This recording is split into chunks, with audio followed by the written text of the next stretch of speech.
On the very first day the new female CEO took office, she fired a male employee who was playing games during work hours. Unexpectedly, the company's servers crashed the very next second. The entire company was completely helpless because the only person who could fix the issue had just been kicked out. The man had been a top technical expert in the company and the sole person responsible for its core technology. No matter how tough the problem was, he could always solve it with ease. Therefore, the company paid him an annual salary of $10 million and even granted him a portion of the company's shares. His presence was what kept the company at the forefront of the industry. However, that day, the chairman was away on a business trip, so he handed company affairs to his daughter, who had just returned from abroad, the very same new female CEO. As soon as she took charge, she was eager to assert her authority. She wanted everyone to see how powerful she was, so she chose to fire the man who was playing games at work. Even though the man explained that he was on call 24/7 and was just taking a short break to relax,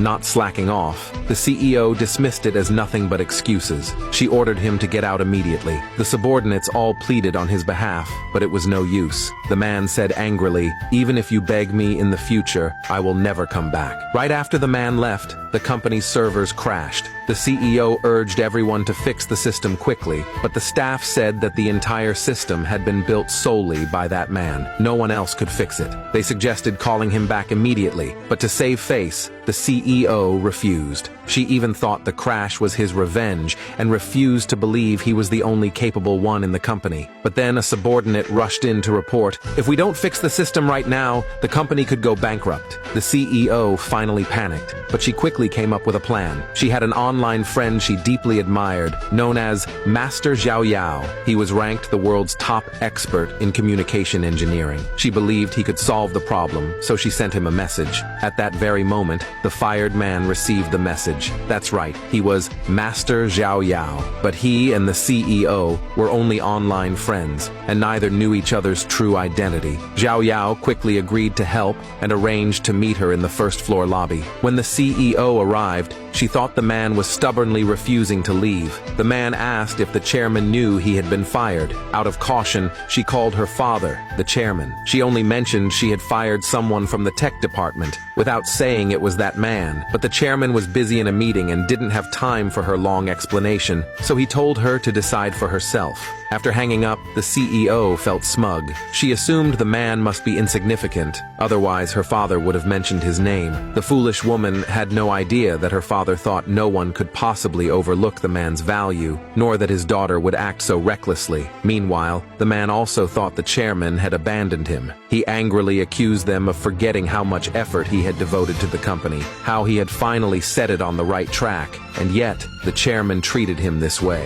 The CEO didn't know the backstory and thought he was just making things up. After all, the company was founded by her father's hard work, so she kept insulting the man, even demanding that he pay a huge penalty to the company. In fury and despair, the man threw his car keys, bonuses, and shares to the ground, all gifts once awarded to him by the chairman. Now they meant nothing to him. He made up his mind to sever ties completely with the company. From then on, they would owe each other nothing. The CEO ordered security to throw him out of the building. Soon after, alarms suddenly went off throughout the building. The server failure had continued to spread. Just as the CEO was panicking, her father called. He demanded to know if she had fired that man. The CEO's eyes widened in shock. Her heart sank instantly. It was over. It turned out the man was truly a top-level genius. She hurried to get him back, but after all the humiliating words she had said, she couldn't bring herself to apologize. So she awkwardly said she was willing to give him another chance. But the man, being a top-tier talent, had his own pride and confidence. He would have a bright future anywhere.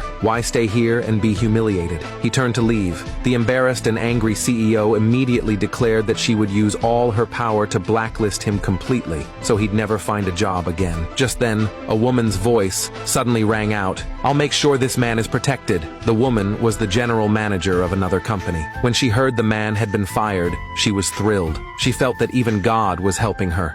because her company and the CEO's company were fierce competitors. For years, because the other company had a top talent like him, her own company had been at a disadvantage. But now, things had changed. Her rival had just cut off its own right arm. President Sue couldn't wait to recruit the man into her company. She offered him a $10 million salary and double the shares he had before. She even came personally to invite him. She arrived just as the CEO was insulting him. Without hesitation, President Sue stood up for the man, accusing the CEO of being blind to true talent, and decisively invited him to join her company. The CEO tried to threaten her with potential business consequences, but President Sue was completely unafraid. Although in their previous collaborations, Sue's company had always been at a disadvantage. With the man's joining, the CEO's company would no longer be a threat. So Sue publicly announced that she would never cooperate with that company again, and naturally ignored all of the CEO's threats. The man accepted President Sue's offer. The two left together, fully satisfied, leaving behind the furious and helpless CEO. She still had no idea that the Master Xiao Yao she admired so much was the very man she had fired. But at that moment, another man suddenly appeared, claiming to be Master Xiao Yao.